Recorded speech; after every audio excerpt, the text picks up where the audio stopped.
Rosh, great to have you on the pod today. We're going to look back on some Singapore Premier League action. Great to have football back as well. Let's just quickly recap the results before we get stuck in. Matchday 12 obviously started with the rescheduled fixture between Tanjong Pagar and the Young Lions. That was a 1-1 draw.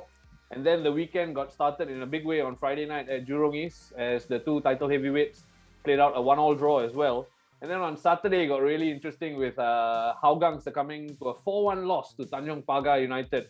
And then on Sunday, of course, we capped it off with a brilliant win for Geylang International, 3-1 victors against Balestier Khalsa. So just quickly cast our eye on what happened over the past weekend.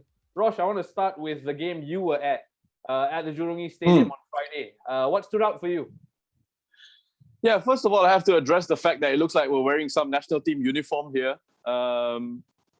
This just happened to be the case that we both showed up, and I wasn't going to change because it was going to ruin my hair. So I'm not going to take off my jersey. I don't think anyway, want you going to back take it off either. Going back to your point, I wouldn't want to subject the viewers to, well, the people who are watching this on YouTube to what's underneath this jersey anyway. We do call it the R for a reason. Sorry, as you were.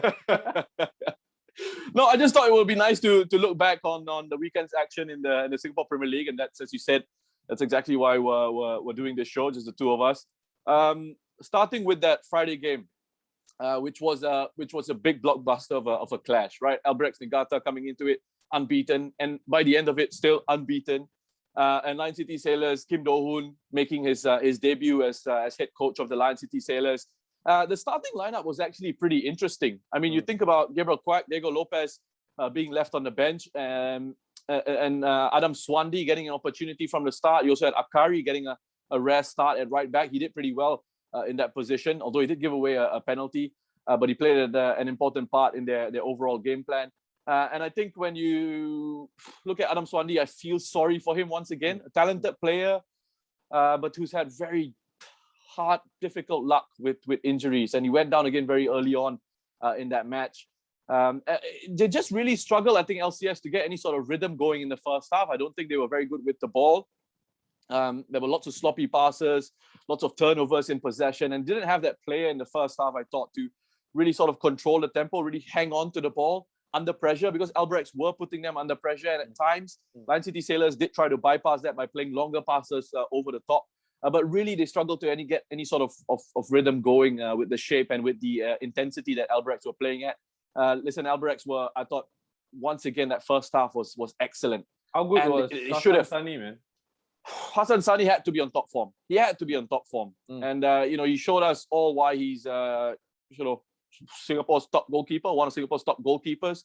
Incredible. The number of saves that he had to pull off. He kept Lion City Sailors in that game. But Albirex, really, they shouldn't have given Hassan that opportunity to keep LCS in the game.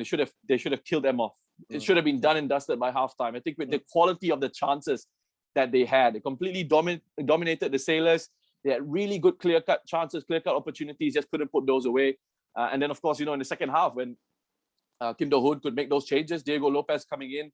At the time, I said, he was a player that has to be brought on because he would bring lots of composure in the middle of the park, give them something in those attacking areas. And it was right. I mean, they brought him on and he changed the game for them. Suddenly they had more control of the midfield. Suddenly they were cruising along in those attacking areas. He could hang on to it. He could take players on. He could beat players. He could create chances. And eventually that's how they sort of got their way back to get a point. So really at times I thought, Raushan, for me, from my perspective, kind of a game of, as the cliche goes, a game of two halves, almost. But a fascinating one and one that keeps the title race alive. I mean, how did you see it as a fan? I mean, I was lucky enough to get a ticket to watch the game, and I really wanted to watch it because it was a big title tussle, right? And from where I was watching, I completely agree with everything you said. I think first half, second half, LCS were completely different. And to Albrex's benefit, I think the 2-month break for them was undisrupted completely. They had no national team players leaving. They could train together. And how professional the Japanese team can be when it comes to sticking together and training together. And that was evident. But it was good to see LCS come into the game in the second half. Unsurprisingly, Diego, who cost millions, was the difference maker for me, because when he came on, they started to tick a lot more. And it's important to note that LCS also were missing Shadan, missing Song, missing Saifullah as well. So those players are to come back eventually and provide competition in their midfield Harris, very excited to have him back. We had him on the show the last time out as well. But it's important to realize that Harris hasn't played competitively for a long, long while. So he's going to take a while to get match fitness. And eventually, when everybody is at full tilt, I think LCS will be a much stronger team. Yeah. And of course, in the second half was the LCS I hope to see for the rest of the year as well. Yeah, I think he'll be all right. I mean, Harris will be all right. I don't think we've got any real concerns about that. And, you know, I think, you know, early days, still in the Kim Do-hoon reign at Lion City Sailors. So I think he'll have to pick up quite a few pointers. I think he would have picked up quite a few pointers from what he saw out there. And the players will slowly start to learn what he expects of them as well. Raushan, I want to move on then to a game that you were actually working on. You were doing commentary on this one. And to me, from looking from the outside, it was a big surprise. Huge surprise. It wasn't a result I expected. Yeah. I'm talking about Hougang against Tanjong Pagar. And the reason I say this was because of that draw between Albirex and Lion City Sailors the day before. What an opportunity would have been for Hougang to really sort of close the gap between themselves and the top two. And they couldn't take it. And Tanjong Pagar just blew them away, especially in the second half. What was your take on that one? I think, again, like the first half for Jurong East as well, the game was slow to get going because there's cobwebs from the mid-season break. But eventually, in the second half, that competition really came to life. And even in the pre-match, Clementio had said there might be some rustiness for the players because it was almost like a pre-season and getting started again. And that was evident because I thought Hougang offered precious little in attack. I mean, their attack is known to go forward. Komiki Doi, obviously a threat, got a goal eventually. But somehow Tanjong Pagar came to the Hougang Stadium and just, in my opinion, wanted it a bit more. I thought their backline was fantastic. Sharin, Delvinder and Farid really composed defending at the back, and that gave them the platform because if you look at the goals, most of the goals were on the counter attack. And I thought they did really well to score on the counter attack. I think towards the end, Lionel Tan picked up an injury and Tanjong Pagar were very smart to take advantage of it. And they had the best man possible, Khairul Amri, really came on in the 60th minute for the goal scorer, Anaki Ismit. And Khairul Amri really just a masterclass in game management for me because he knew when to draw the foul, he knew when to make the runs, he was cajoling players, and it did get a bit tasty between the players. I think there was a coming together between Farid and Doi as well. So it was really on the boil, and then maybe the 4-1 scoreline flatters Tanjong Pagar, but they definitely deserve all 3 points. And it was good to see Tanjong Pagar because they're building something, and all along Alam Shah, Hazrin Jalani have said it's a journey for them. I think this is a step in the right direction because they look good and they can only get stronger from here, which brings me to their next opponent, their next player, I think Geylang International on the coming weekend. And Rosh, you were in attendance at our Tampines Hub to watch Geylang beat Balestier Khalsa. How was that for you? Yeah, I was lucky enough to be working commentary on that game, and I thought Geylang coming into it. I put a vote up on social media on my Instagram Insta stories. Look at me using social media Insta stories, and it was overwhelming in favor of Geylang. I think it was about 80% of people who voted on that thought that Geylang would come away with 3 points. They were proven to be right in the end. But coming into that, Balestier actually had a really good recent record against Geylang International. They won their last 3 matches against them.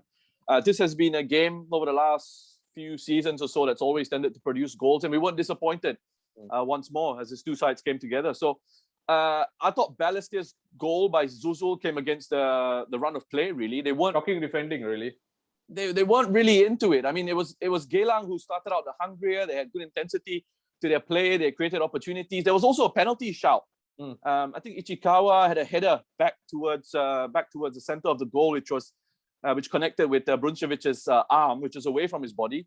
We don't have VAR in the Singapore Premier League, so it didn't go to VAR.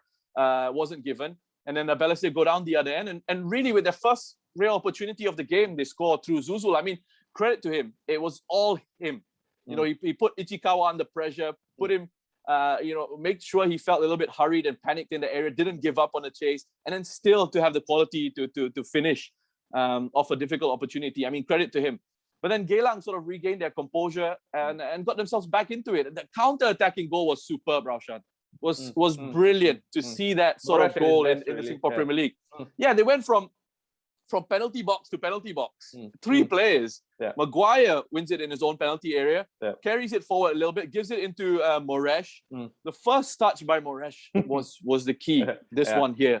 Takes it down, and then he still has work to do. Puts it through the legs of Bruncevic, and then the assist with the outside of the boot. Oh, the weight of the pass was superb. I mean, I'm still waxing lyrical about it because it doesn't kill any of the momentum of the move, and Amy was able to just find it back of the net there. But look, I mean, overall, Geylang, I think, were in complete control and really deserved the win at the end of it. I was a little bit disappointed with Balestier's performance. You know, I think from a neutral's perspective, you want to see teams perhaps trying to play football a little bit more, and I don't think Balestier in this particular game really sort of showed up at all. They looked a little bit disorganized. They struggled with Geylang's attacking at times, and the stats will back me up on here. You look at the stats of that match, overwhelmingly in favor of Geylang, Raushan. So in the way of the three games we've looked at, I have a feeling you're going to tell me Moresh was the standout player of the weekend, but correct me if I'm wrong. Who was your standout player? No, I mean, Moresh is going to be one of those. It's always difficult for me to pick up individual standout players, Raushan, because, you know, we look at some of these games as well. I mean, if I think back to Albirex, such a complete team performance. And, you know, it would be unfair to sort of pick out one or two players from there because that's their style. They work so well as a team. As a unit, As a unit. And that understanding, that cohesiveness is just a joy to watch for me because it takes a lot of hard work to coach teams to play that way, to have that understanding, to have that cohesiveness, to have that, you know, you're telling players where to go, where to move in certain situations. And then, of course, the players understanding themselves, having grown up in a certain footballing sort of culture, they bring that onto the pitch as well. But perhaps if I was forced to pick one from Albirex, it would be Nagasawa. I think, you know, I like the way that he dribbles, he takes players on. For LCS, Hassan Sani. Hard to look beyond, Hard to look beyond him. Diego Lopez coming on the second half certainly changed the game. And looking beyond that, I mean, if I just go to my Geylang game before sort of coming to you, your choices. Moresh, as you pointed out, again, hard to look beyond him. But Amy, I think Amy is someone who has been very consistent for Geylang. I think deserves credit, and I think perhaps it gets overshadowed a little bit because of how good Moresh has been. So Amy, I want to give him credit because he's been fantastic. 6 goals for the season now. Afiq Yunos coming in and adding stability to that back line, which is something that Geylang defense has needed. They went out to go and add Afiq, and then Abdil and Afiq was playing in that game. He was solid. Harit, another one who had a really good outing down that left-hand side for me, Raushan. So those are my players, my stand-up performances over the weekend. What about you? Who have you gone for? Again, I'm going to steal a line from you. It's hard to pick out one because Tanjong Pagar really performed so well as a unit. I really enjoyed how Amri managed the game after he came on, but I want to give a special shout out to the Tanjong Pagar backline because I thought they gave their team the platform. Tanjong Pagar and Geylang particularly are two teams who seem to have benefited from this mid-season break. I mean, early days yet, just one game in, but Tanjong Pagar as a defensive unit looked really good, and a massive shout out to the 3 defenders, Farid, Delvinder, and Sharin. And you know what's the most interesting part of this point I'm making is that unit is going to go up against Moresh and Emireka over the weekend, and I'm so looking forward to that clash because Moresh is such an exciting player, someone who gets you off your seat as a fan, to steal another cliche. So just looking ahead to this weekend, it's going to be really exciting. Let's start with the, I believe, Friday night game between Hougang and Albirex. Hougang That's right. need to get a result. They usually show up against the big boys. So how do you see that one going? Yeah, that's an interesting thing, right? With Hougang, and they show up against the top 4 sides. As a United fan, I concur. It's a very good one, right? Exactly that. I expect them to show a reaction against Albirex, and it's going to be important for the title race that Hougang really pick up 3 points here, or at the very least don't lose. Because I know from my perspective, from a neutral's perspective, I don't really want to see Albirex sort of running away with it. I think it's been a lot of fun what we've had so far in terms of how close it's been, Raushan. So I'm going to be looking ahead to Hougang's reaction against Albirex. Balestier Khalsa against Young Lions. I really need Balestier to step up here against a very young Lions side, and this young Lions side they do have good players, but really Balestier should be looking to bounce back with 3 points in this game. And then that big clash between Tanjong Pagar and Geylang International. I think for me, when you look at how the league is sort of been split up, there's almost like two sorts of mini leagues. But both these sides are starting to maybe gain a bit of momentum in the second half of the season, especially with the fixtures that they've got here. Tanjong Pagar playing against Young Lions when they first came back. Then they beat Hougang and they wanted to sort of carry on that momentum. There's a draw against the Young Lions. Then they beat Hougang. They want to sort of carry on with that momentum against Geylang. And it's really the same for the Eagles. So I think lots of interesting storylines for me, Raushan. I don't know if you've got anything to add here just before we wrap things up. Nothing. I think you pretty much summed up everything. There's a lot to look forward to. I think it's really good to have football back, and I am enjoying it as much as I can, really. And let's look ahead to Game Week 13, and I'll check in with you again. Thank you so much, Rosh. Thanks, Roshan, for the call. Take care, and thanks to our viewers and listeners as well, because we're on YouTube and Spotify for tuning in and listening in.